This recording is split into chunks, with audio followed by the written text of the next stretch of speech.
for the last part of our Nintendo series for this, just because moving on to the slightly more retro modern consoles, those from the regular Nintendo, Super Nintendo, and the Nintendo 64 we showed in the first part. We're running a Nintendo Wii that we scavenged some parts off of that for repairs for some other customers. So ours is missing a couple of parts off of it, but it's more of a nostalgia thing than an aesthetic for us.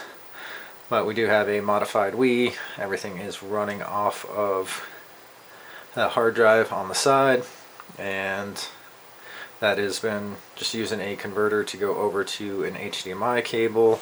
Our Wii U, which has been soft modded as well, that is running, HDMI from the factory out to that.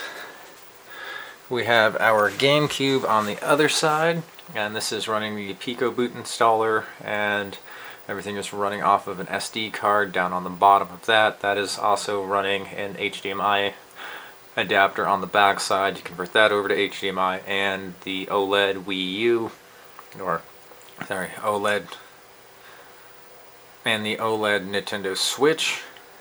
Haven't really played the Switch a whole lot while it's been here, just been enjoying a lot of the older style games and everything.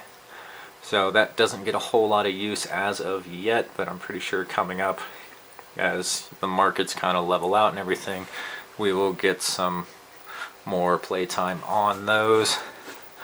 But how everything is set up is we actually have a 16 port HDMI switch that all of our consoles are attached to and go up to the TV, and that is pretty much our one spot, one HDMI cable out, everything else goes into those. We've got a couple more spots to add a few more consoles to it, but that is how we're handling everything, is through this giant HDMI switch. They are not cheap, they run about $250, but it is a nice solution for just having everything go into one area. You can do it remote, you can have this set up over the network, switch it from there.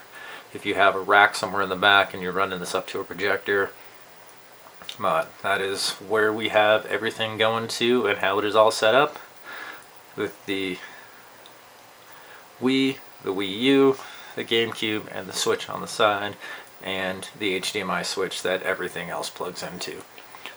Thanks for stopping in, and have a good night.